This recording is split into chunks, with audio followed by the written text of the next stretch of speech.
Buonasera a tutti gli amici di BH Club e benvenuti al nostro martedì pomeriggio a una certa ora. Come tanto non abbiamo neanche fatto i post oggi a che ora iniziamo, perché tanto ormai sappiamo benissimo che il martedì voi state tutto il pomeriggio lì a controllare quando parte la diretta e grazie alle notifiche di Facebook ci siamo. Quindi, mea colpa. Ma no, perché abbiamo neanche dato un orario. Quindi, come sempre, il trio più uno del BH Club, presidente, direttore, Duce Calè, Davide Micalic. Colpa mia perché tendo ad autoreferenziarmi e quindi sbagliando le referenze per il ritardo, giusto? No. Il doc, Franco Canciani. Dicono, e il regista. Che tu sei. No, e il regista, come sempre, Francesco Tonizzo, che da dietro ci manda in onda e tutto quanto. Ci dicono di accendere le luci, ma insomma. No, mi piace la penombra. No? Sì, siamo. No, più che altro è nero. Ecco, adesso ci siamo. E luce fu. E luce fu un po' scura, ma è luce fu, dai. A meglio penombra. Effettivamente. Sì. No? Mai contenti però che accade. No? Vuol dire che ci guardano i nostri amici. Infatti salutiamo anche Davide Bistrino, infatti che era preoccupato che non ci vedeva andare in diretta. Salutiamo anche Davide De Zorzi che è a casa. L'abbiamo un attimo insultato prima. Se uno si chiama Davide non può. Sì, no, ma infatti, se non è Davide non fa parte del gruppo. No? Anche questo che stava guardando il campionato slovacco, una cosa del genere. Si autoreferenzia anche lui, però. Sì, ma proprio campionato slovacco. Esiste? Ma sì, lo stava guardando femminile, mi ha detto di no, quindi vabbè. No? Questa è una battuta proprio degli anni 80. Vabbè, dai. Non viene neanche nei pensieri dei genitori. Io adesso, prima di iniziare con la trasmissione, vorrei un attimo fare i fatti miei. Vorrei salutare il dottor Passon della clinica di Ottorino Ringroiato dell'ospedale di Udine, che so che ci guarda sempre. Ciao Doc. Ciao Doc, no? mitico. No? E quindi, martedì dopo Pasqua, è stata una Pasqua un po' diversa sotto alcuni aspetti. Noi venerdì siamo andati in quel di Cervia per la finale di Coppa Italia, poi sabato l'Udinese ha giocato contro l'Atalanta, insomma è stato un weekend sportivo. Oggi sembra di essere comunque dopo Natale più che dopo Pasqua, vista la temperatura che c'è fuori, ma insomma, dai, è pur sempre l'8 di aprile, no, 6 di aprile. E salutiamo anche Giuliano, sempre da Benevento, è sempre che ci guarda anche lui. Ciao Giuliano, no? Coppa di Slovacchia, mi dice Davide, no campionato. Addirittura. Era Coppa.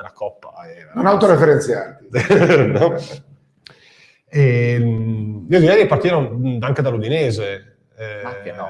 Ma perché dai, insomma, una sconfitta che mi duole dirlo, che sapete benissimo quanto io mi vada a genio l'allenatore dell'Atalanta, cioè come un cactus indiano ingoiato, però ha detto una cosa secondo me sensata quando ha detto che il risultato è un po' bugiardo, cioè che uno vede il risultato 3-2 e dice ok, è partita combattuta 3-2, invece insomma non è proprio stata così, no Franco? No, io parlo di pallacanestro, tu parli. No, io ho visto poco, mi sono abbioccato vergognosamente, l'ho anche scritto sul divano. Per quel poco che ho visto, rivisto, sentito, confrontato, mi pare che la cosa più positiva sia Molina. Beh, positivissimo Molina. Ha fatto una grande crescita e ha fatto fare anche un bellissimo gol a Larsen, no? Tutti e due assist. Sì. Credo che per il resto De Paul sottotono, Atalanta ritmo superiore.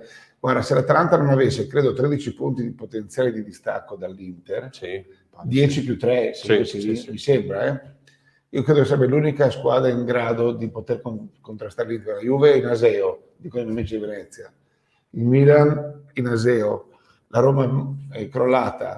Napoli è solo quella, insomma. Ah sì, l'unica squadra che se durasse un mese in più il campionato potrebbe veramente disturbare l'Inter, potrebbe essere Atalanta, che quindi giustifica il fatto che abbia beccato Traperi, ci sta, il Cagliari ha perso in casa indecorosamente col Verona, quindi non cambia nulla per noi, abbiamo sempre anche noi. La Juve stava per far salvare il Torino.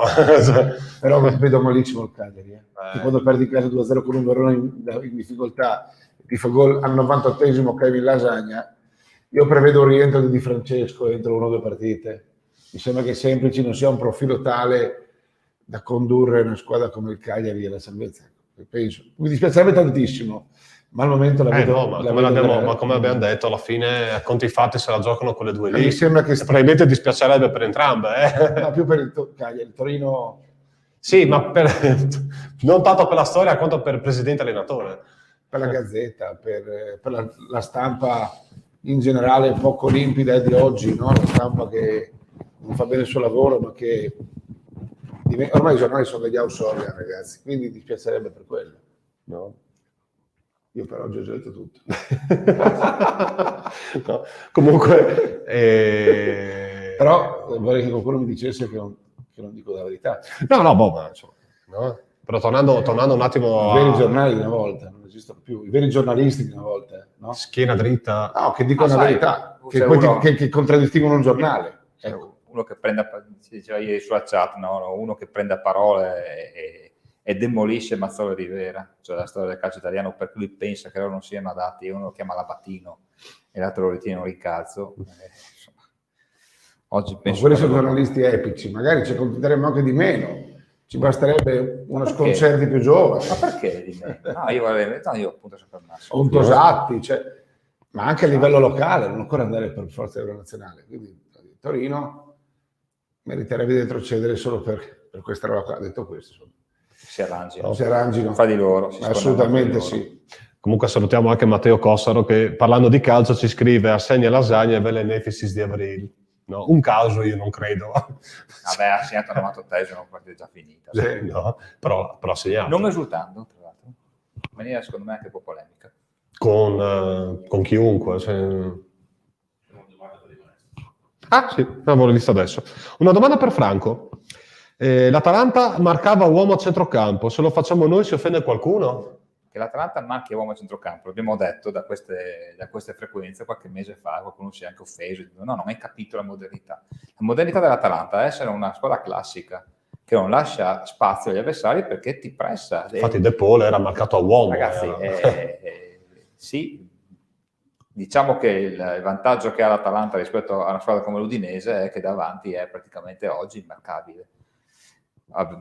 Dai, ditemi che ha segnato tutti i giocatori ex Udinese, che era impossibile tenere, perché diciamoci la verità, Muriel non sarebbe voluto rimanere, e Zapata quando era Udine... Tutti volevano andarsene via. Appunto. Detto questo, la partita secondo me non è mai in discussione, onestamente, quello che ho visto io. Ma sono quelle partite che guardi abbastanza atarassicamente, perché sai più o meno come andrà a finire, a meno che, come è successo con quel 3-1, vi ricordate? In cui Carnesis nel primo tempo parò di tutto. Sì, con il tiro di Fofana nel 7, Zapata al contropiede che sradica la palla da non so chi fosse, Palomino già all'epoca. Insomma, hai questi colpi di fortuna, oppure perdi con dignità, alla fine non cambia nulla per il campionato dell'Udinese, secondo me. Beh, tu a fine partita hai detto che nella nostra chat che l'Atalanta in questo momento è ingiocabile. Per l'Udinese è ingiocabile, sì. Cioè, l'Atalanta è la squadra... Ma per chi è giocabile in Italia? Non lo so, Forse... io penso al mio, ma... Penso che l'Atalanta col Real Madrid abbia buttato via un'occasione, ne sono assolutamente convinto. Poi vabbè, l'espulsione è andata un po' messa... ha spostato un po' gli equilibri, però in Italia lo scudetto probabilmente lo vincerà l'Inter, ma non lo vince da brivio, perché ha una formazione che anche lì davanti fa tanto, sono praticamente immarcabili e godono di punti di vantaggio. Però la vince con la difesa, eh? Non becca gol da Moi. Ho visto l'altro giorno un pezzo di Bologna-Inter, a parte guardabile partita, però fa un gol Lukaku e poi dopo gli altri non si avvicinano neanche all'area. Fanno dei paragoni fra l'Inter di Conte e la Juve di Allegri. Sarà vero, sarà no. Però credo che una volta di più, insomma, il vecchio calcio italiano sia questo. Alla fine, chi becca di meno vince le partite. L'Atalanta, se c'è un punto debole, è nella difesa, probabilmente. Sì, tanto fa e tanto prende. Sì, però ne fa tanti, no? Non sono fortissimi. Ma come diceva il mio stopper quando giocavo negli allievi... Ma scusate, ma perché Gasperini non va alla Juventus? Sarà sulle valle, vabbè, però è l'unico allenatore che fa la differenza, cioè in questo momento in Italia. Bisogna anche dire che Gasperini quando ha dato all'Inter ha fatto durato, un vabbè, po', ho capito, è durato 5 ma non è neanche allenatore, secondo me è allenatore da Atalanta, cioè nel senso, ma ormai Atalanta è un top team, appunto, ma dico, per quella realtà lì, su una grande squadra, non lo so. Ma guardate Muriel è l'esempio degli esempi, ha fatto 18 più 4, 22 gol in stagione, cioè, Muriel a 30 anni è diventato un campione. Io penso che... Io dico sempre perché c'è il lockdown di mezzo e sono chiusi i ristoranti. Io invece penso, anzi ribadisco che io sono sempre d'accordo con il Presidente, dicendo che Giampiero Gasperini non gode di ottima stampa. Cioè gli mancherebbe, no, quella parte di stampa, non so, adesso butto dei nomi a caso, un tutto sport, una cosa che perorasse la sua causa. Non avendo questo, in Italia è difficile approdare alle grandi piazze. No, c'è arrivato Sarri, ragazzi, dai, c'è arrivato... Sarri ci è arrivato via Napoli. Sì, ma Allegri c'è arrivato con un esonero al Milan. Cioè, oggi non è così impossibile. C'è allena Pirlo la Juve, ragazzi. Perché arriva Pirlo alla Juve? Perché gode di un'eccezionale stampa. Io credo che non esista allenatore in Italia che fa rendere meglio di Gasperini le sue squadre in attacco. La storia dice che al Genoa Milito è sbocciato con lui, potremmo fare tutti gli esempi di attaccanti del mondo che con lui ha fatto i migliori campionati della vita. Fatta, vogliamo dire centralmente del Cagliari, quello che si è spaccato il ginocchio 4 volte.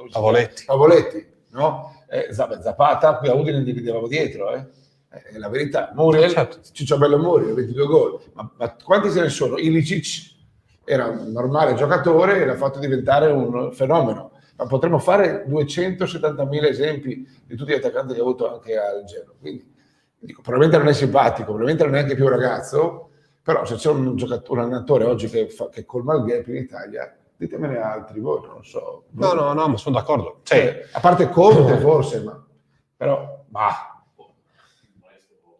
Maestro Giampaolo. Giampaolo. Giampaolo è uno dei potenziali papabili. Per Udinese? Ma no. Da anni ormai. No, tu dici di no perché lo speri di no, non perché dai, ci serve. Ma Giampaolo è un panino di pozzo dai tempi che allenava al Cagliari. Ma 10 anni fa. Sì. Non è cambiato la cosa. Ma sai, gira io spero di no. No? Cioè, ma anche adesso al Napoli andrà Juric, credo, no? Allora, c'è Matteo dice che Gasperini sta bene all'Atalanta, dove può fare padre padrone. Io aggiungo, basta vedere cosa è successo con Papu Gomez. Ha avuto ragione lui, però. Se va alla Juve, dove ci sono giocatori che contano più dell'allenatore, la vedo dura che faccia qualcosa. Dipende sempre dalla società. Esatto, bravo. Condivido in pieno. Cioè, se un dirigente ti protegge, va dal numero 7 e fa guarda che comanda lui. Magari va via il 7, come è andato via Papu Gomez. Però la società cresce sana e arriva ai risultati dell'Atalanta. Cioè, ditemi un normale bipede che al 100% sarebbe stato sicuro, dopo che Papu Gomez, l'anima dell'Atalanta, certo, il testimone della crescita di questa squadra, viene cacciato via, accompagnato alla porta senza tanti complimenti, va a Siviglia. No? Dove fa una discreta stagione. Ha fatto 3-4 gol, tra l'altro. Ecco, appunto, e l'Atalanta migliora, perché trova ancora più equilibrio, perché probabilmente, anzi sicuramente la dirigenza ha chiamato, cosa che non succede alla Roma in questi giorni, i giocatori, dice, lui è il capo, l'altro ma non lo puoi richiamare, sai, basta non dare pertugi ai giocatori. Se l'allenatore prende una strada e la società lo tutela e il gruppo ha la percezione netta che c'è un fronte unico, fine dei giochi, ci vuole coerenza.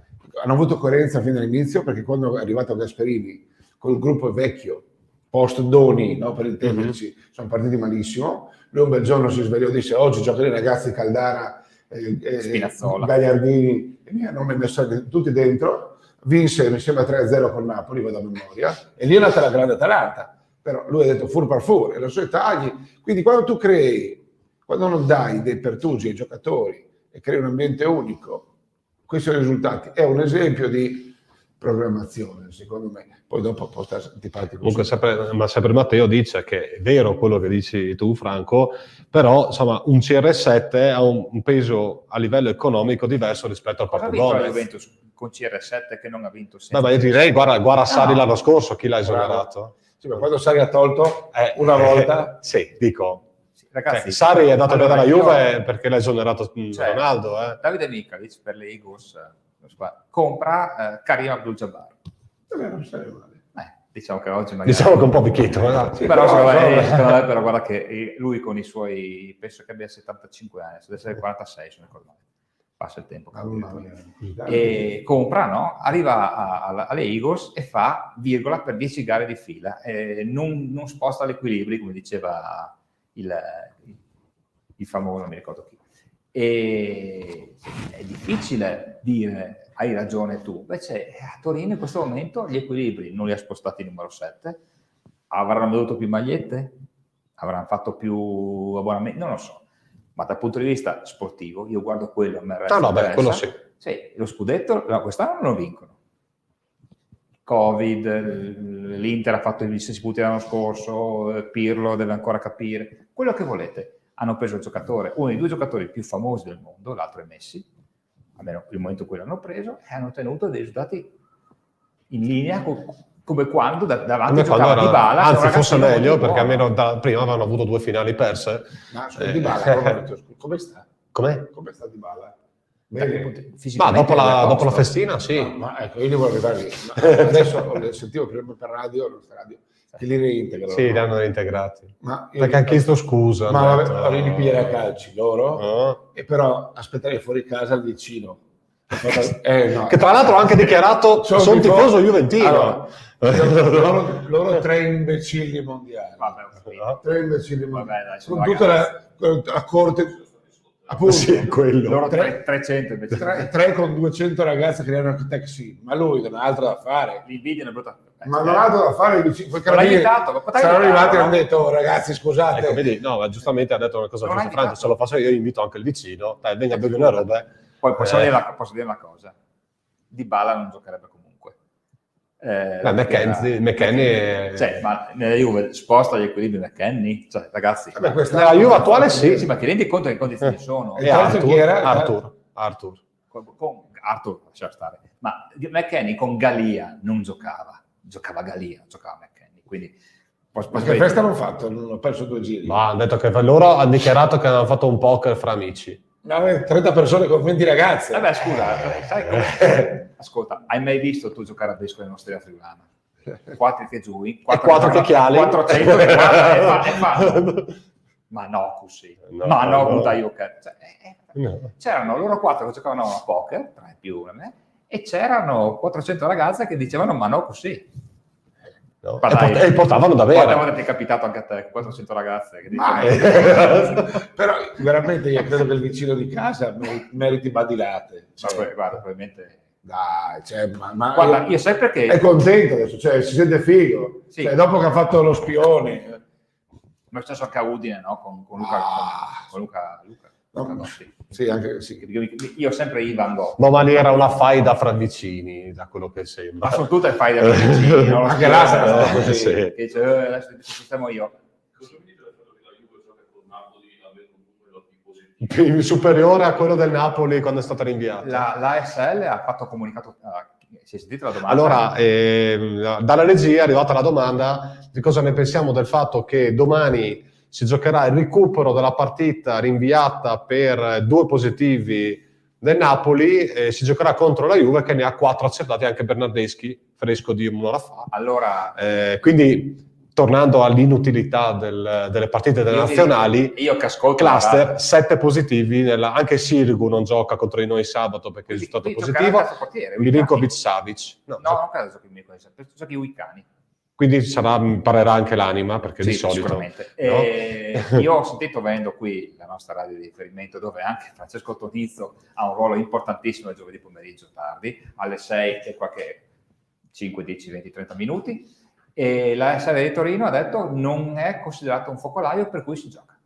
No, ma appunto, però fa sorridere. No, ma dico, fa sorridere il fatto che la partita è stata rinviata per 2 positivi e si gioca contro una squadra che ne ha 4. Si parla di rischio, Sì. no? All'epoca, adesso faccio l'avvocato del diavolo, all'epoca venivano da Genoa a Napoli, Genoa ha avuto 27.000 contagiati, dicono ce ne sono 2. Anche l'Inter ha fatto saltare Inter Sassuolo per 2 contagiati. È cambiato secondo me adesso il momento storico. Aspetta, ma Inter Sassuolo era l'altro ieri. Sì, ma secondo me l'idea era fino a Pasqua. Guarda che l'Inter non ha avuto piacere di inviare. Vi posso dire questo perché lo so. No. Io non ci credo. Io no, non crederci, però ti dico che è così. Non ha avuto piacere. Me... Perché gioca domani in un momento più imbarazzato di quanto sarebbe stato la settimana scorsa, 10 giorni fa. Per cui vi posso dire, perché ho notizie però dicono certe, che non è stato non è stato un invito loro all'USL. Vabbè, non così, però diciamo, vabbè. Ragazzi. Quello che penso però è che adesso tenderanno ad allentare un po'. Cioè, credo che le ASL abbiano avuto mandato di essere rigidissime fino a Pasqua. Adesso credo che sarà un traghettarci fino a fine aprile e poi ci aprirà un po' le porte. Quindi no, perché stavo leggendo il commento di Davide che dice Davide De Zorzi, che dice sogno un altro rinvio di Juve-Napoli all'ultimo e un film di ADL sulla vicenda. Però scusate, ha giocato Bernardeschi, l'altro ha giocato Sirigu, ha giocato, quindi hanno fatto i tamponi ieri, tutti positivi. Bene, e quelli che hanno giocato domenica? Allertati. Infatti il Sassuolo, 24 ore. Dico, il Sassuolo, che hanno attaccato anche De Zerbi su questo perché in via preventiva ha lasciato fuori Caputo e Berardi, dicendo arrivano dalla nazionale che ha avuto 5 positivi, sa tutto. Non ha detto proprio così. Posizione del Sassuolo in classifica? Sì, certo. Se allora se ne frega fare la figura, ha ragione. Tanto è uguale, cioè chi se ne frega, erano ottavi, noni. Però adesso Bernardeschi, Sirigu, poi Demiral e Bonucci. No, capivo la Juve, no, l'Italia intendo. Cragno, Griffo. Griffo gioca. No, ho capito, però dico che io dico, ma mi chiedo. Griffo è 3 partite della nazionale, ok. Bolla, blindati. È una follia. Giocare le nazionali che giocano in questo momento per il mondiale che si gioca nel 2075 a Natale di chissà quando è una follia in un momento storico come questo in cui bisognerebbe evitare i contatti. Allora noi non possiamo andare a vedere i nostri genitori se non e questi girano per il mondo. Il virus circola, basta che uno ti passi vicino, parli, capita. Non sono... Però mi sembra strano che capiti così frequentemente. Guarda che nessuno di noi... Errati 2 volte. Nessuno di noi... guarda che potrebbe essere un falso positivo. Sì, non lo so. Anch'io sono d'accordo sul dubbio che solleva Daniele. Cioè, mi sembra... O li controllano benissimo, quindi noi siamo controllati di meno in generale, potrebbe essere... Oppure, no, ma il mio dubbio è, se sono in bolla... Com'è possibile che sia malino? Cioè, dovrebbe essere in bolla. No. Allora, dipende cioè, sei in una bolla, tutti quelli che incontri, abbiamo provato noi venerdì, che anche i dirigenti hanno dovuto fare il tampone per andare a vedere la Final 8. Quindi dico, se tutto regolare, sei all'interno di un ritiro dove sono tutti negativi certificati, ma cazzo, lo fai? Io non vorrei farmi odiare da voi, da chi ci sta guardando, per cui non vi tedierò con le percentuali di affidabilità dei vari tamponi. Ok, 50 e 50, sì. No, i tamponi usati non sono tutti uguali. I tamponi che si usano, che usiamo noi, dirigenti dei ICOS, e che si usano, approvati dalla federazione, dalla Lega, in particolare dalla federazione, hanno una fiabilità totale, sono più fastidiosi, però beccano anche la variante inglese. Quindi dipende da che tipo di tampone fai. Comunque ci scrive Matteo che la roba scandalosa è che la delegazione italiana al seguito della squadra erano 50 persone. 50? Soli? Per forza. Una volta.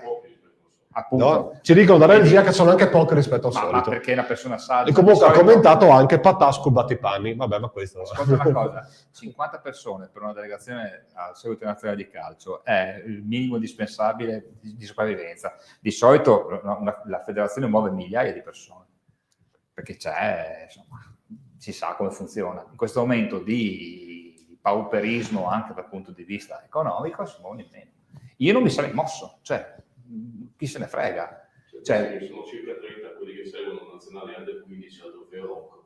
Ecco, ci dicono che l'Under 15 al Trofeo Rocco, la nazionale Under 15, sono 30 persone per la nazionale Under 15. Ma basterebbe non farli giocare. Appunto. Perché non gliene frega un cazzo a con la nessuno. PlayStation. Scusate per nessuno. Con la Play. Ma lasciateli a casa. Cioè, io voglio capire, quanti ci diano i dati dello share delle partite della nazionale. Abbiamo speso...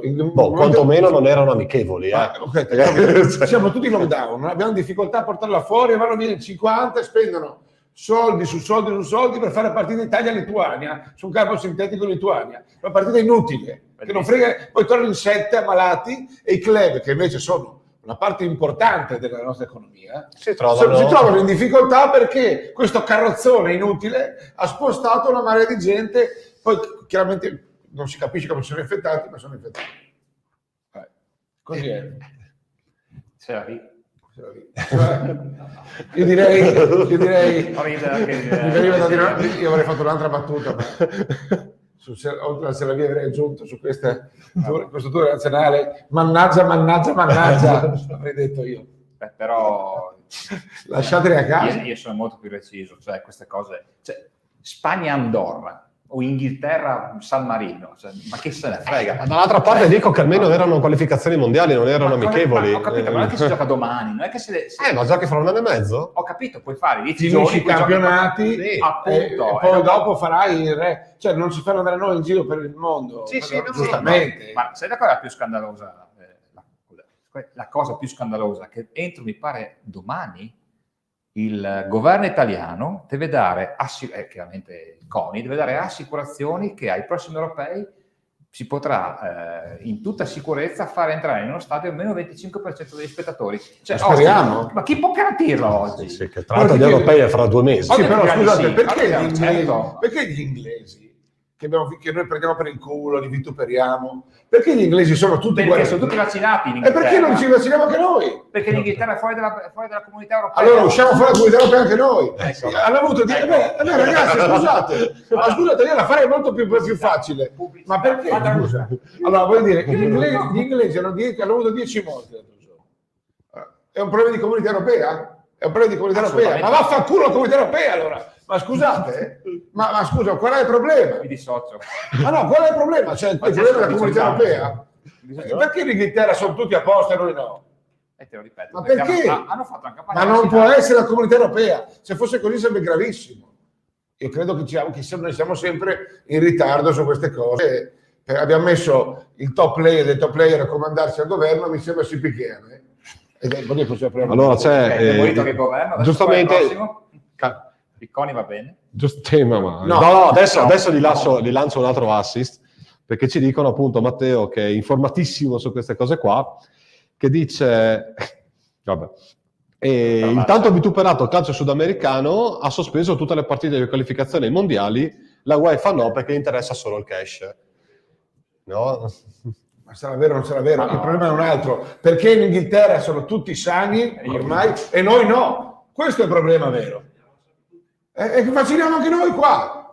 Noi vacciniamo quello che abbiamo. E perché in Inghilterra ce l'ha? Voi mi dite perché? Ma l'hai messo il commento, mi tocca leggere allora. No? Perché Luca Queric, che salutiamo, scusami, ha lanciato l'hashtag, seguendo le tue parole, hashtag vaffanculo la comunità europea. Ma mi dissocio in maniera totale. Vabbè, non ho detto niente mica di grave, ragazzi, scusate. No? Ha seguito, tu ha lanciato l'hashtag. Il discorso è che là, e qui il problema non è... Io stamattina vorrei fare anche, dopo che mi hai fatto i fatti miei la mattina, all'inizio della trasmissione, li faccio anche adesso, e vorrei dire grazie ai medici, al personale della protezione civile. Noi siamo qua stamattina sì, qua stanno ancora vaccinando, noi siamo nella stanzino per quello. Stavo arrivando lì. Stamattina ho portato mia mamma a vaccinare all'Entefiera, 6 minuti, organizzazione perfetta, protezione civile, alpini, medici, infermieri, top. Questo dimostra che sappiamo fare, il problema è che mancano fisicamente le dosi. Allora arrivano un po' alla volta. Certo che hai ragione tu. Allora, c'è il principio della sussidiarietà, ma non facciamo politica. Perché c'è un commissario europeo che decide quanto a chi. No, facciamo in pratici. Non puoi comprare da solo. I britannici vanno sul mercato e si comprano. No, sono suoi. Hanno fatto quasi tutto a Oxford, AstraZeneca, non che li producono lì. Anche in Italia però io ho dovuto leggere questa notizia tra le righe della Gazzetta in fondo. Dove? Questa roba qua dell'Inghilterra, che sono praticamente ormai hanno raggiunto il punto di prima o dopo l'intervista a Cairo? Dopo. In fondo, ovviamente in fondo. Perché io aprirei tutti i TG, se esistesse un giornalismo vero, io aprirei i TG perché in Inghilterra sono tutti vaccinati e noi no. Invece qui non si può, e dopodiché farei degli approfondimenti. Io non ho visto nessuna trasmissione dedicare qualcosa, perché questa è la notizia. Ci sono trasmissioni che dicono che anche il commissario Filola ha detto che il target italiano, cioè riuscirebbe a fare 500.000 vaccini al giorno, ma ne fanno 150-170 perché quello hanno. Sì, quindi... io che ho rapporti purtroppo da lontano con gli Stati Uniti e sono vicino ma perché non ci posso più andare, ci potrò andare per 3. Ormai siamo andati... E vedrete che da fine mese cominceranno ad affluire a Comunità Europea milioni e milioni di dosi, perché negli Stati Uniti, come in Inghilterra, stanno vaccinando adesso gli over 12 anni. Allora vabbè, io continuo a dire, ma non possiamo metterci in testa ogni tanto al gruppo noi, perché io guardo l'NBA con il mio occhio mezzo aperto o chiuso e vedo pubblico al palazzone dello stadio. Perché non lo so, e noi dobbiamo fare Pasqua a casa e io non posso neanche andare a prendere mio padre. Allora, sono d'accordissimo con te. Cioè, dopodiché va bene tutto. Che poi l'Italia arriverà per ultima. Però qual è il problema? Il problema è mandare 50 peones a Vilnius a fare Italia-Lituania, qualificazioni prima, che lo frega la mazza nessuno. È stato solo educato. Lo frega la mazza nessuno. E tornano 200 di loro con tutti positivi. Sai che ho guardato la partita? Io no, neanche. Una delle cose più brutte della storia del calcio mondiale. Ma chi gliene frega qualcosa? Giocavano, hai presente le moquette degli hotel di 4 ore negli Stati Uniti, no? Ecco, il campo era la stessa cosa. Cioè, già i nostri giocatori non è che proprio ma abbiamo una fatica boia, facciamo finire le stagioni, no? Ma sono d'accordo con te. Finiamola, portiamola in fondo, cerchiamo di archiviare, almeno abbiamo iniziato e finiamo un percorso, poi penseremo alla nazionale. Ma tu sai che tutti quanti sono d'accordo, anche Mancini è d'accordo con te, però va perché devi andare a fare questa cosa, perché il carrozzone deve andare avanti per un mondiale che giocheremo in dicembre, perché a giugno ci sono 89.000 gradi. Giochiamo a dicembre 2022. No? Ecco, le qualificazioni le potevi fare a agosto 2022 se volevi, se avevi quella che se frega. Tanto, perché non facciamo un barrage finalmente con Andorra, San Marino? Io saluto gli amici di Andorra, di San Marino, del Vaticano e tutti. Lituania, la Nord Irlanda, no? Cioè, giochino fra di loro, i migliori giocheranno contro i migliori. Facciamo una specie di pre-tabellone, almeno. Oppure, come dicono gli amici da casa, bisogna giocare tante partite per riempire i palinsesti di Gibilterra, di San Marino, Inghilterra, che gioca sempre 5-0 per Inghilterra. Io ho visto il post partita, solo quello ho visto. E quello no. La Ferrari può essere se con lei che fa sì. Con gli occhi... Era sparata. Allora, che consistenza avete la mano nei capelli? Con il faro che noi non abbiamo. Gli occhi più allora, siccome ci vedono scuri, è perché noi i fari che avremo noi per guardarci meglio, li ha tutti la Ferrari e la Barbara D'Urso. Gli occhi pitturati di blu, con la bocca pitturata di rosso. Che è al contrario. No, ma sì, ma la roba, tu sei nel dormiveglia che giri, vedi, dici, e te la ricordi 20 anni fa, che era anche una brava conduttrice? Sì. E dici, ma ce l'ho Beisa. E poi dice, Italia fantasmagorica, grande prestazione. E ha detto, grande prestazione. Contro? 2-0 al 2-0 al 94esimo sul calcio di rigore. E torno a dire, o ritroviamo un giornalismo sano, pulito, che non vuol dire per forza polemico, ma che racconti la verità e non sia prezzolato, oppure non andiamo da nessuna parte. Io mi perché mai come c'è bisogno di dire la verità, questo dico. E purtroppo la RAI è una roba è inguardabile, è inguardabile. Non dico che sono prezzolati, sono altri quelli. Per darti ragione, sì, anche no a quei livelli. Per darti ragione, nell'81, adesso Daniele Morano mi manderà a quel paese, anche tanti da casa, l'Italia, la vigilia di Pasqua, gioca a Udine contro la Germania Est, un amichevole inutile che nessuno voleva. Giocavo malissimo, ci salvò Zoff perché giocava tipo Pruzzo in attacco, roba del genere, cose mai viste in quel periodo. Melidoni fece un pezzo rovente contro la nazionale, dicendo che presentarsi così e non vincere contro una squadra di, usò un termine, operai comunisti della Praga, una roba del genere, terribile, equivaleva a una sconfitta, insomma li massacrò. Ecco, a me piacerebbe ogni tanto dire sì, 2-0 in Lituania contro una squadra di dopolavoristi, non è che abbiamo fatto... insomma, Lituania non è le Faroe, che... 143esima, sì, 23 posti dietro al Nord Irlanda, l'Irlanda del Nord, che mi ricordo che era peggio con le Faroe, che abbiamo rischiato di non vincere anni fa. C'è ancora il portiere col capello di lana? Sì, non l'ho smesso. No? Sì, Lituania, non giocavano né Sabonis, né Kurtinaitis, né Valanciunas. In Lituania non giocare a basket. Appunto, ma quello fanno, i calciatori sono quelli che non sanno giocare a basket, questa è la verità. Detto questo, grande Italia che ha vinto, che si è praticamente già qualificata per... Anzi no, deve giocare contro la Svizzera. Sarà lo sconto diretto, sarà quello. Beh sì, alla fine sì. Ragazzi, la Svizzera. Sì, adesso, poi abbiamo anche un messaggio di Laura che ti chiedo di specificarmi in palazzetto a far cosa, perché ci dice appunto che io non entro in palazzetto che ho una figlia con una patologia, dovrei essere sempre dentro perché se si sente male, ma a me con queste norme non mi fanno entrare un po' anche per pallavolo, ecco. Ci sentiamo sempre domenica mattina. No, ma guarda che... Scusa, io lo seguo a sprazzi. Nulla funziona, perché è paradossale, no? Che doveva muovere gente inutilmente, cioè i nazionali si sono mossi inutilmente, e queste persone che vengono assistite o non assistite, anche i 50 euro del tampone sono buttati via, perché adesso tu dicevi prima, e gli altri che hanno giocato contro Sirigu, eccetera, eccetera, tampone ogni giorno. Fanno un tampone al giorno questi qua, sono professionisti eccetera, sono dei costi che sosteniamo. Ma perché non vacciniamo tutti i giocatori professionisti? Scandalo. Scherzo. Fare uno scandalo perché fuori... ci sono ancora 80 non vaccinati. Per me è una cosa lo so, ma avrebbero dovuto già fare. No? I giocatori professionisti tutti. E ti ragazzi alla cosa iniziale, no? Perché non ci sono le dosi? Ma perché non ci sono le dosi? Perché non c'è la possibilità di andare su... Guarda che una cosa che voleva fare Conte prima di che arrivasse il CR7, no? Era, io vado sul mercato e mi compro lo Sputnik, come ha fatto qualche paese dell'est, credo che voglia comprarsi. La regione Campania. In Serbia si vaccinano anche i non serbi, cioè tu sei lì, puoi andare con lo Sputnik. Sì. Tra l'altro volete sapere una cosa, per andare in Cina a lavorare devi essere vaccinato con il cinese, perché loro riconoscono solo il proprio, gli altri non si fidano. Quindi per dire...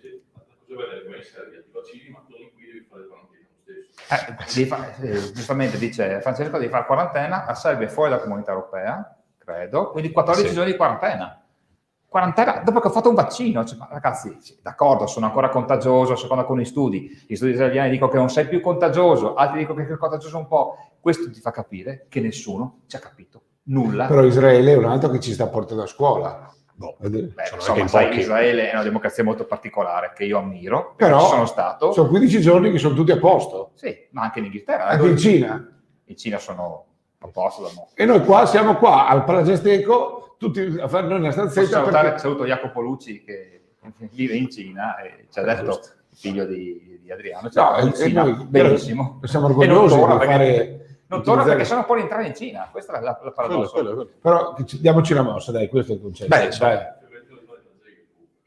Com'è? Sì. Ha ragione.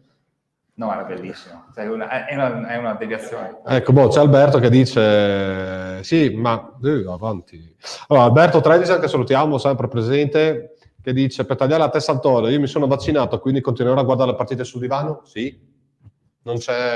Non ci sono norme a riguardo che prevedano... Però con tranquillità. Però con tranquillità. Però poi magari speriamo di no. Ma potrebbe. Adesso dal 1 di maggio probabilmente loro puntano al weekend del 1 di maggio, alla festività del 1 di maggio per evitare che la gente si ammassi in giro per le spiagge, eccetera, eccetera, eccetera. Dopodiché cominceranno un po' a lasciare andare, anche perché la percentuale di vaccinati sta aumentando. Sì. Parliamo di pallacanestro? No, aspetta, ancora... chiudo solo per leggere i messaggi. C'è sempre Matteo che dice che se viviamo in un paese dove non puoi andare a Bibbione, ma puoi andare alle Canarie, vabbè. Sì, non, questo lo non sento entriamo molte nel volte. mentre, però se fai come Ruggero dei Timidi, vai alle Canarie per dopo ritornare a Ronchi per andare dalla mamma. Aveva fatto la scenetta, non so se Scusa. l'avete vista. Cosa Tenerife che Udine non ha? Sì, infatti, no? Questa è la ridazione E poi che sempre conosco. Laura dice che mia figlia farà il vaccino lunedì, spero di non arrivare là che mi dicono che le dosi non ci sono, che sarebbe il colmo. Non è così. Guarda, Non è Laura, così. Pfizer l'ha fatto mia mamma stamattina, sono arrivate sabato, quindi vai tranquillo. No, ma non è così. No? Guarda, una delle cose che non succedono è di arrivare lì da dove non c'è. No? Ride. Rido perché... Tranquillizziamo un po' le No, persone. rido perché prego. siamo un paese meraviglioso. Sì, poi Siamo un sempre... paese meraviglioso, siamo meravigliosi Poi, noi. poi si commentano fra di loro, diceva appunto che Alberto sì la vedrai sul divano, quantomeno poi portato il palazzetto e il divano al palazzetto, no? Questo non è male, perché vedervi sul divano anche voi, a posto di queste poltrone scomodissime, mentre lanciate dei saluti cordiali agli arbitri. Molto bello. Sì, dai. Allora chiudiamo il discorso vaccini e roba. Inghilterra quindi niente. Quindi Inghilterra niente. Comunque, ragazzi, l'Olimpia Milano ha perso in casa contro Varese. No. Ragazzi, Ruzier, grande partita. No, per me Milano in clamoroso calo. No, secondo me loro frega solo dell'Eurolega, questa è la verità. Ma però insomma, così rischi di passare il campionato però, perché Varese sono 2 punti che valgono la salvezza, attenzione. Cioè, Ma tanto parlano di bloccare tanto parlano sempre più. Però Milano non è, cioè, è come se l'Inter venisse a perdere a Cagliari. In casa con l'Udinese. No, ma l'Udinese era fuori. In casa con Cagliari. Cagliari. Sì, in casa con Cagliari. No? Sì. Milano ha 8 squadre, io capisco che stia gestendo la forza per i playoff. Purtroppo, come tu ben sai, perché siamo di sport, nonché presidente, Sì. anche se pro tempore, non è mai definibile il limite entro cui tu ti sei impegnato, barra non ti sei impegnato, la squadra fosse la migliore, barra non fosse la migliore. Hai giocato meglio, hanno vinto, punto. No? Sì, poi sai, certamente poi posso dirti, posso anche dire, ma sai gli 99% stimoli, non gli stimoli, poi... Varese non vince mai a Milano, secondo me. Boh, ma tanto, è sempre più insistente la voce che parla di un blocco delle retrocessioni in A1, quindi... Sì, questa è una richiesta da tante... No? Sì, credo che ci arriveranno alla fine. Infatti c'è Davide Pietrino che dice che vincerà la Virtus il campionato, secondo lui. Come no? No. Alla fine c'è Milano. Io ho visto la Virtus domenica a Sassari vincere larghissimo, Vabbè, però partita difficile da giudicare. Sì. La Virtus invece ha un impegno importantissimo, credo oggi, Sì. contro il Kazan, Per l'Eurocup. perché se dovesse vincere l'Eurocup è l'Eurolega, e questo sarebbe il grande, enorme, anzi adesso bisogna dire 3 volte, grande risultato per la pallacanestro italiana. Recuperare un posto in più nella... Vedo che la regia è d'accordo con te. Sarebbe un super successo. Bisogna portare una squadra in più in Eurolega, perché se no c'è solo Milano, e credo che Segafredo e il signor Zanetti avrebbero le potenzialità economiche per fare una bella competizione. Quindi speriamo che ce la facciano. Non riesco a parlare. Anche se Teodosic, io non capisco mica come giocatore, Teodosic. Cioè, ogni tanto mi fa... Cioè, è un pazzo. Io mi parlo con Goran, mi scrivo con Goran Biedov. Cioè, ha un talento smiso, io ho visto fare... Però entra in campo, cioè va di testa, Ma perché in America non ha fatto tela? Dove tu sai che sono tutti impazzisce, però quando gioca a basket. Quindi io faccio veramente in bocca al lupo di cuore alla Virtus Bologna che vinca l'Eurocup. Virtus è una bella squadra, ragazzi. Una bella squadra che vinca l'Eurocup, perché insomma sarebbe perché bello. È molto importante. Molto avere 2 squadre in Eurolega, dai. Sarebbe ora. Ma sì. Tutti quanti hanno 2 squadre. Credo che poi, insomma, oggi mi sembra che la Virtus poi annunci una nuova partnership con la Fiera di Bologna per rifare il palazzetto dentro in fiera a 9.000 posti. Come aveva fatto... Una gran figata. No? E comunque adesso che parliamo di basket, non parliamo di basket ma parliamo di palazzetto, dopo andiamo a parlare di basket. Appunto c'è sia Matteo che dopo vado avanti, anche Laura, dopo anche Alberto hanno ripostato questo, dicendo appunto, visto che adesso se fai il vaccino ti rilascia un certificato vaccinale, ma anche tu da presidente, di parlare con la Lega e dire almeno chi mi esibisce il certificato vaccinale possa entrare al palazzetto a vedere la partita. Non è previsto, non è previsto al momento, No, però magari... Non è previsto perché, ed è una cosa molto remota, alcuni studi dicono che chi è vaccinato potrebbe essere portatore del virus, per cui tu potresti contagiare persone non vaccinate, che secondo me è remotissimo. Ma siccome io ho studiato biologia, ma non sono un virologo e non vado in televisione a parlare di biologia, ma di sciocchezze come il basketball. Io mi auguro che però passi questa cosa. Beh, in Israele già lo fanno. Sì, già lo fanno. Infatti Ma anche in America, Anche negli Stati Uniti lo fanno. negli Stati Uniti è Sì, partita la Major League Baseball. In America sono tutti vaccinati, quindi lì non c'è problema. No, boh, ma io ho visto È una alla prima del baseball che è cominciato la settimana scorsa, gli impianti non erano pieni, erano al 25% della capienza, però era col certificato vaccinale. Ragazzi, non ma entrava giusto. senza. Gli americani, come sempre, alzo zero, vaccinati tutti. Sì, beh, non ancora, ma insomma. Beh, insomma, mancano solo Sì, i sì. ragazzini. No? E poi c'è Matteo che ti chiede, il discorso della 1 non era che parlavano che se retrocedevi pagavi 150.000 euro Era alla una Lega delle e ipotesi. Può essere, È però una delle restavi ipotesi. lì. Però penso che abbiamo rifiutato, anche perché sai... No, anche lo fanno senza chiedere soldi, bloccano direttamente le retrocessioni. Ma vediamo, No? vediamo, bisogna vedere. Di sicuro sono movimenti. No, più che altro, se retrocedi paghi 150.000, devi dare anche in quelle di Lega 2 la possibilità di pagare 150.000. Sì, infatti. No?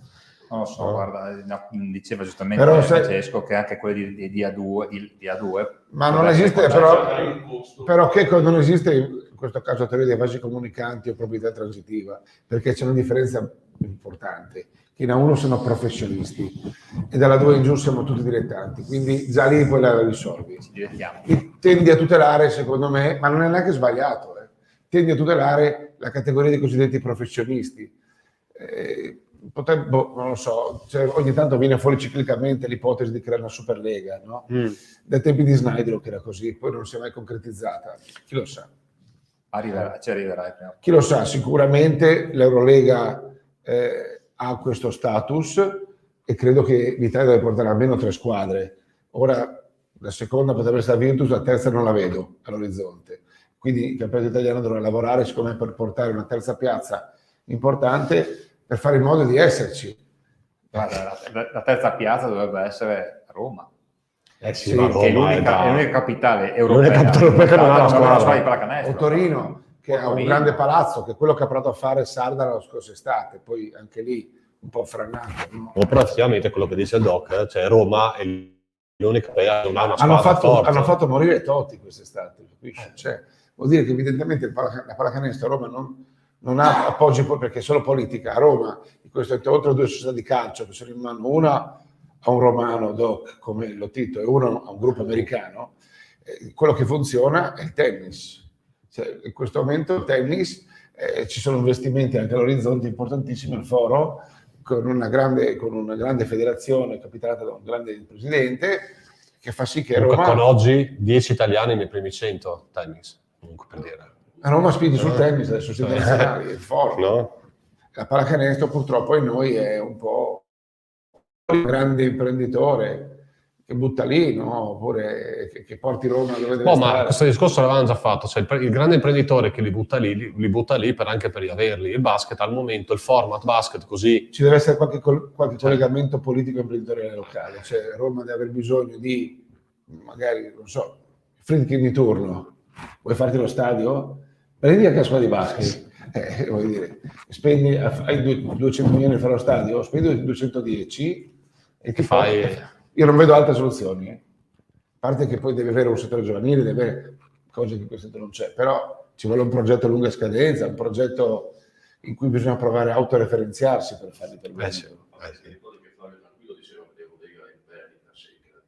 Ci ha portato anche dei dati, no? Ti ricordi che ce li ha letti anche Flavio con il suo librone, l'Eurolega? Cioè no, la regia diceva appunto che l'Eurolega... Scusate, ci parliamo fra di noi. L'Eurolega, dati alla mano, è in perdita totale di economica.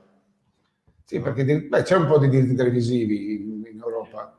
In Eurosport, cioè, vendono un loro format fatto molto bene, devo dire.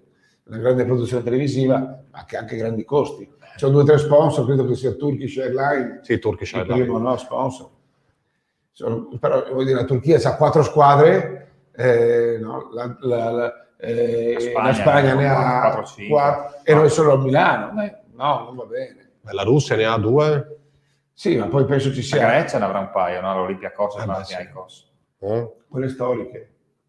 Germania che Trincheri per la prima volta porta il Bayern Monaco in Eurolega. in finale, Quindi, playoff. Sì, playoff di Eurolega. No, ma il Bayern però ha fatto un progetto legato alla polisportiva e sono stato a trovare Biedov, Goran a Monaco, hanno creato un villaggio, un centro sportivo, ma ragazzi, cioè, quello è programmare. Cioè, poi uno guarda, io ho girato un po' a vedere, per poi provare a copiare qualcosa nel piccolo. È chiaro che ci vogliono un sacco di risorse, magari non occorre fare la struttura che hanno fatto loro a Monaco, No, però provarci, no? Perché se tu fai grandi strutture, credo che Atalanta, se entrando al calcio, a Zingonia abbia qualcosa di spettacolare. Credo. Sì, però capisci che mentre in Germania è contestuale la cosa, è contestualizzato perché anche nel piccolo, vabbè, adesso non parliamo del comunque, torniamo a noi, dai, chiudiamo, che sennò qua andiamo... No, sembra che noi non vogliamo parlare Esatto, perché dopo sembra che non vogliamo parlare della web Gesteco Cividale. Ma noi perché noi non ci autoreferenziamo? Com'è? Perché non ci piace... No, ma è che se non parliamo noi non parla nessuno. Su Presidente parliamo. No, Dai, su via Presidente parliamo. non è vero, Su via, comunque, non è vero. Dai. Parlo io. No, vabbè, stavo leggendo.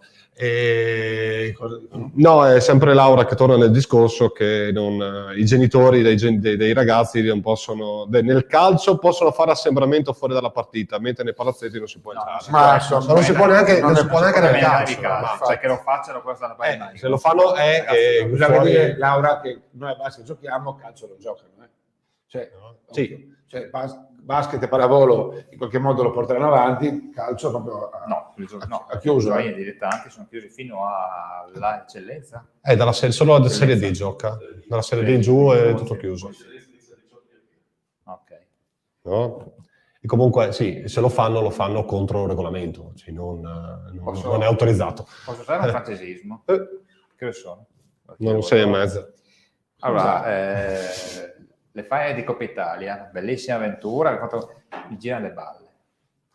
Ragazzi, sì. Non esiste perdere, esiste solo perdere. Cioè, è ovvio, chi vince gode e chi perde spiega, no? Sì. È stata così. Onore agli avversari che hanno vinto, a me gira alle balle. Ci sarebbe piaciuto fare la seconda partita, però credo che per dato che ci sono vari modi per portare avanti la propria società, a me piace farlo in maniera... Ci dicono che il gruppo dirigenziale della web Gesteco Cividale in trasferta a Cervia, che noi rappresentiamo in questo momento, ci dicono da casa che vi si sentiva giusto un po' durante la partita. Sì? No? Per fare un po' di tifo. E anche cronista della LNP Pass, dell'LNP, a un certo punto ha detto lo staff di Cividale è alquanto rumoroso. Ah sì? Lo sapevo. Era sopra di noi. Ma ci sta. Questo è perché, e dopo torniamo a quello che ha detto Franco, che gli sta sulle balle essere uscito, perché noi... Un'altra cosa, noi siamo così perché oltre a essere noi prestati, ma tu un dirigente... siamo anche tifosi, io faccio vedere col traffico, gente che ha a cuore quello che fa e soprattutto che se mette la passione. È ovvio che su un tiro sbagliato o un imbalzo non preso ti alzi in piedi e tiri giù. Però noi non facciamo dossier contro gli arbitri. No, quello no.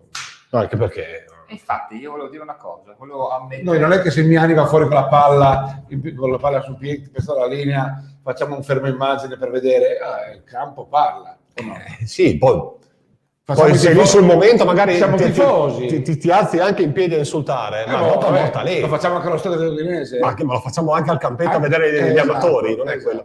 Anche il allenamento, sì. Mi avete bruciato tutto l'iperbola. Beh, prego. Siete brutte persone. Prego, Doc. Ma scusa, ci avete detto. Noi ci autoreferenziamo, quindi sotto quell'aspetto, però sai, purtroppo non ci rimane altro, non avendo due pagine di un giornale a disposizione di un giorno per poter raccontare la nostra verità, o faccio come qualche altra televisione che si è rotto le balle, ha acceso la telecamera e comincia a insultare e io criticavo, probabilmente sbagliando, oppure come facciamo sempre noi, veniamo qua, chiacchieriamo, ci divertiamo, perché non abbiamo la diretta, sorridiamo come il nostro stile, incassiamo, diciamo facciamo, poi usciamo di qua e domani incassiamo perché abbiamo le spalle larghe. E poi domani, adesso basta, poi domani andiamo qua e invece viva lo sport. E scusa che sto tirando la cosa. No, niente. Però vuol dire, così è. Quindi, potrei utilizzare un pochino di più il mio canale televisivo per accenderlo e dire quello che penso, visto che no. Ma non sei autoreferenziante. Non so, No? e soprattutto non capisco un cavolo di pallacanestro. Vai. Ma quello sono io. Cioè, io non capisco nulla e devo chiedere scusa a Ma tu non tutti. capisci niente di calcio. Anche. Ormai giusto, non capisco Non capisco niente. No, io sono un cretino. Io sono un cretino. Mai vantarsi, Doc. No, sono un cretino perché quando scrivo un pezzo a commento, scrivo adesso ce l'ho qua, poi dopo lo cerco, io Tessera da giornalista, che è stato una cosa così, io di mestiere faccio altro, voi ben sapete, e anche giocatori, chi era verrà premiato, perché come MVP, giustamente perché no, perché l'altro giorno è stato premiato Cassese con la bottiglia come MVP della gara contro Teramo. Se l'è ciucciata però, È subito anni fa, intanto ha dato requisita, e poi ha detto scusami fa, e io faccio Gabri, fatti votare. Quindi anche chi era votato Sara, certo. Ormai è partita Sara questa che cosa. È stata secondo me l'emblema di quanto ci tenevamo in lacrime alla fine. Infatti vorrei salutarla perché a fine partita era in lacrime. Ma l'ho vista, è che è una cosa bella.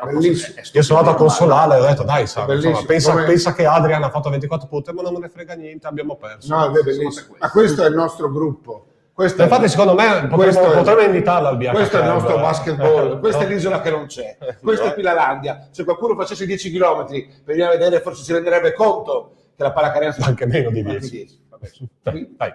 Sai? Sei che disperato. Però piangeva Miani, piangeva Rossi. Eugenio è uno di quelli veramente che butta tutto sul campo. No, dico solo che sono cretino, perché il testimone della giornalista mi impone dei doveri, anche se io faccio altro nella vita. Il dovere è quello di dire le cose con obiettività. E con un grandissimo coglione, bello, mi piace così, bello. Vado da lui e vado dal PIL e dico, cosa non è funzionato oggi, coach? E questo mi guarda e mi fa, no, perché gli altri sono più forti, bravi, sì, ho capito, però cosa potevamo fare?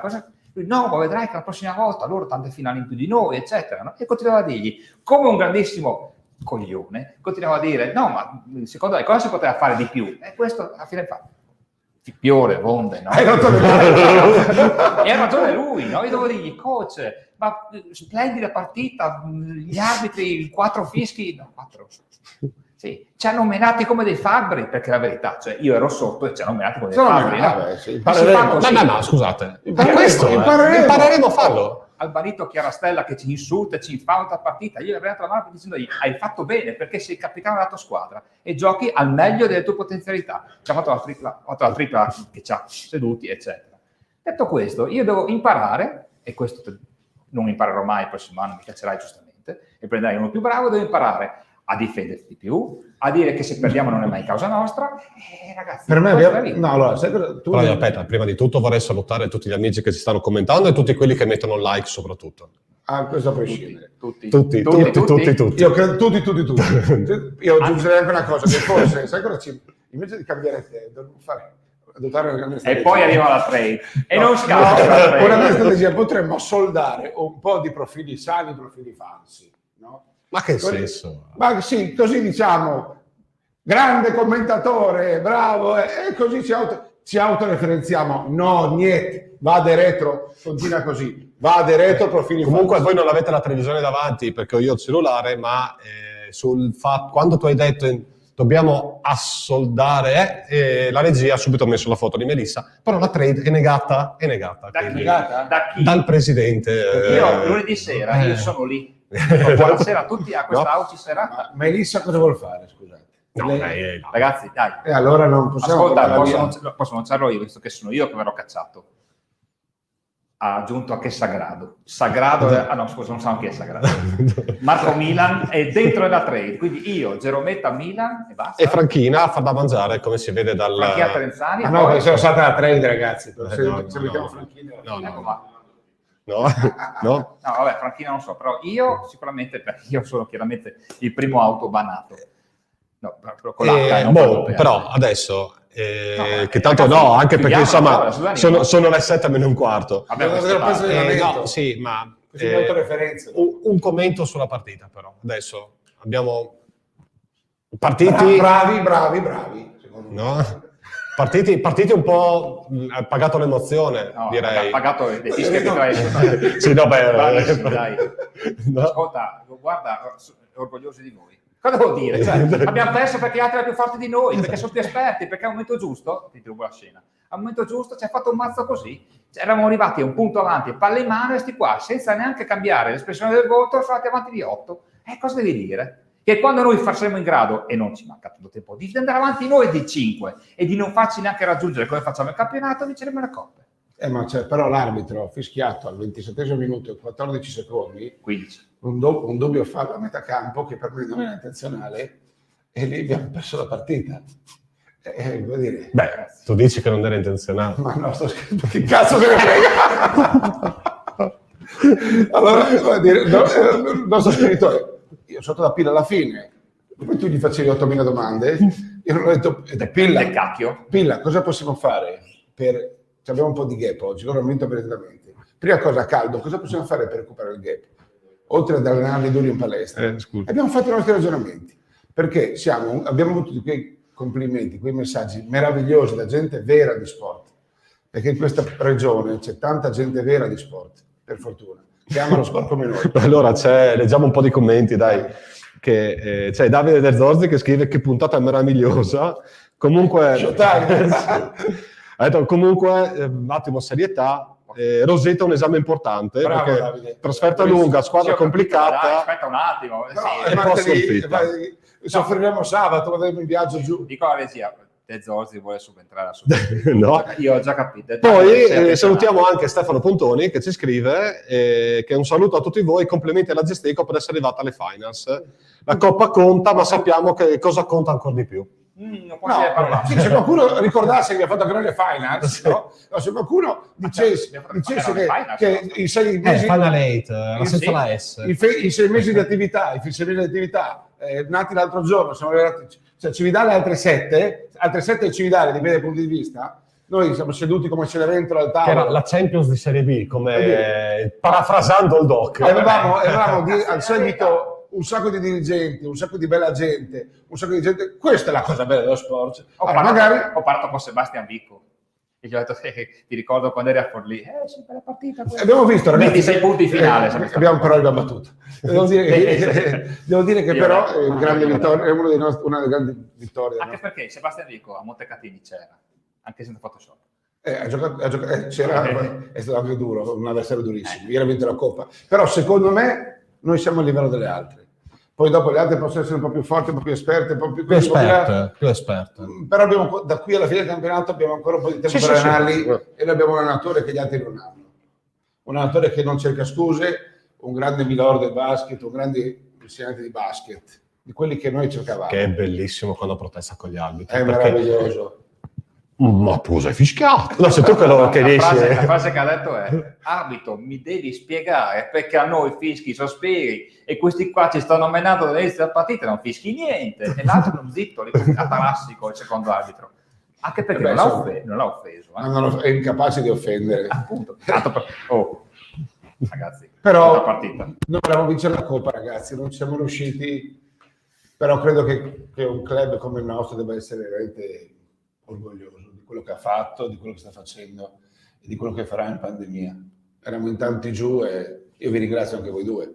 Ringrazio tutti noi che eravamo lì, è stato bello. Poi quando si vince... Io ringrazio invece il titolare della Camera 312 che ha messo il conto, il nostro vino è andato sulla stanza 312 che ma chi mette in conto la bottiglia di vino? La stanza 312. Però posso dire una cosa, quella bottiglia di vino lì era buona. Andiamo, no? Che poi se uno va a vedere quella stanza lì e dice guarda, in due ho bevuto 8 bottiglie di vino, no? Non vuol dire. E dopo di qua è Friulani. No, io non c'ero, non so di cosa stai parlando. Detto ciò, rispondiamo a Davide. Roseto, domenica, trasferta, partiamo sabato. Roseto è una squadra come... So che a te dispiace non essere presente, visto i tuoi trascorsi per Roseto. È la prima volta che non vengo, per ragioni familiari, perché Ieri Stefano Giovanpietro mi ha detto guarda, vieni perché... ho detto, guarda, se tu tieni a me come persona viva, non mi puoi chiedere questo, perché sarebbe, se io venisse, l'ultima cosa che faccio da persona viva, poi verrei risolto nell'acido, quindi per ragioni familiari non posso venire. La prima partita che perdo della Gesteco, da quando giocammo a San Vendemiano, lo scrimmage la prima palla 2. Ti ricordi? Si ricorderà Francesco Donizio, commento alla gara con loro che non avevano i numeri. Io conoscevo Giorgio Malbas e poi ci vedremo in albergo, saremo nello stesso albergo noi San Vende, perché credo che loro giochino a Teramo. Hanno giocato a Città non so dove, perché abbiamo chiesto stamattina all'albergo un problema se condividete l'albergo con San Mauro. No, perché siamo tutti a Roseto, del famoso Liberty, storico albergo del presidente storico di Roseto. Mi sembra che abbia caldeggiato, insomma, la sua... Sì, partita tostissima, mi ricordo una delle partite più dure è stata quella con Alan Ray e contro... quella è quella Adam, tua... D'altra parte c'era Adam Smith. Sì, ma è quella dove lui è stato denunciato. Io c'ero freschi a bordo campo, muti perché avevamo paura di prenderle. E ricordo una partita meravigliosa, condizionata dall'arbitro, quella volta perché... il doppio tecnico dall'Arley. Cacciotto Si è cazzato all'Arley. Alan, perché Alan si replicò a insulti dei tifosi. Lo replicò. Io la so perché ero lì a bordo campo. Io ho ricevuto un proiettile per questa cosa. Che bello. Sono belle cose. Da quelli che poi distrussero l'albergo di Cimorosi. Cimorosi mi fece un attacco diretto, senza nominarmi, e un giornale regionale lo pubblicò senza replica. Io dico solo le iniziali di chi lo pubblicò, AS e SF. Detto questo, a me piace replicare, no? Mi avessero chiesto, avevo replicato perché ho sostenuto che secondo me il secondo tecnico non c'era e gli arbitri hanno avuto paura di una curva che stava avanzando.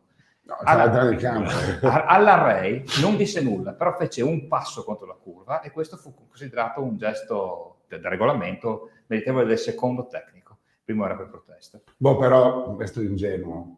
Uno come Alan che ha fatto una partita da 37 punti facendo canestri, ragazzi, di un talento, peccato. Poi dopo il spogliatoio spaccò una porta a pugni a dividerli a casini, andare alla casa distrutto, però questo non è autoreferenzialismo, questo è spogliatoio, porca miseria, e portarla fuori. Devo dire che Alan però quella volta fece una tripla dall'angolo prima di essere cacciato. E anche Adam Smith però fece ma Adam Smith quel video lì era veramente on fire. Gli fece una tripla. Il loro allenatore, di cui non mi interessa neanche il nome, lo prese per la maglietta, lo fermò e chiese all'arbitro passi, faceva così. Scusa, perché Holland, cosa vuoi da me? No? Per dirti, le condizioni, anche prendere un Grosset era forte, era forte e troveremo forte, ma eravamo forti anche noi, quella no, insomma, poi per noi erano un po'... Domenica ore 18. E adesso domenica siamo forti anche domenica loro, siamo forti anche noi, perché queste sono due piazze, no? Friula, una piazza come la nostra, una piazza come loro, fa pallacanestro da una vita, quindi sarà una partita. Penso che Valerio Moroso giocasse già a Roseto. Secondo me sì. E loro hanno anche chi è? Ruggeri, che è un 81, mi pare. Anche. No, adesso dico, oggi loro hanno due veterani. Uno è Valerio Moroso, che è in classe 80, e poi mi pare che abbiano Ruggeri, che adesso è un 81. Tutti i ragazzi del luogo, tutti cresciuti lì nella loro cantera, tradizione è una buona squadra. Fa 100 anni quest'anno. Hanno perso di 2 punti la Coppa Italia al primo turno, i quarti contro Piacenza, che poi ha vinto. Quindi cose di pescati loro, perché arrivano, sono andati secondi. Sarà dura, però se vinciamo... Comunque, domenica ore 18 solo sul pass, non c'è nessuna diretta su neanche streaming. Non c'è la crede cronaca perché sono senza radio. Vabbè, c'è Matteo che dice che a volte le ingenuità sono figlie dell'agonismo. I veri hanno sempre il moment dalmone perché vivono le partite con il cuore. Riferendosi a Alan, però lui non doveva farlo. Sì, però non ha fatto un passo, dai, non è caduto sotto a fare. È un grande campione come lui che stava facendo una partita leggendaria di quelle da raccontare ai posteri, non doveva farsi espellere. Però fossero di poi, insomma, io lo adoravo. Posso dirti una cosa? Dimmi il nome di una squadra qualsiasi. Falcon Starmon Falcone APU mai nella vita avrebbero cacciato fuori. Ma la bravura del giocatore è anche di capire però... il contesto. Cioè a Roseto col pubblico sulle transenne, dico io che sono uno abbastanza fulmino, zitto. Molto con Ciano Freschi, c'è Fasino Cumone. Ciao Ciano, speriamo di rivederlo presto. Sì. Bene, dai. Ciao ragazzi. Andiamo in chiusura. Intanto faccio chiudiamo e in maniera autoreferenziale vi ricordo che giovedì c'è anche BH Motorsport, visto che ormai è la puntata degli degli autoreferenziali, no? Dai. Bene. No? Doc, buona serata. Io posso dire solo l'ultimissima cosa, io non sono d'accordo no, niente, non lo dico. Vi lascio lì così, devo pensarla meglio. Dico solo che ognuno mette le risorse dove gli pare, non ci deve essere una volontà divina per fare delle risorse o un'unica cosa, un unico progetto. Adesso l'ho capita. No. Io no, ma adesso me lo spiegate, dai. Guardateci, commentate, fate quello che volete, no? Tanto Sì, dai. A martedì prossimo, a una certa ora del pomeriggio, noi saremo qua. Ciao! Ciao!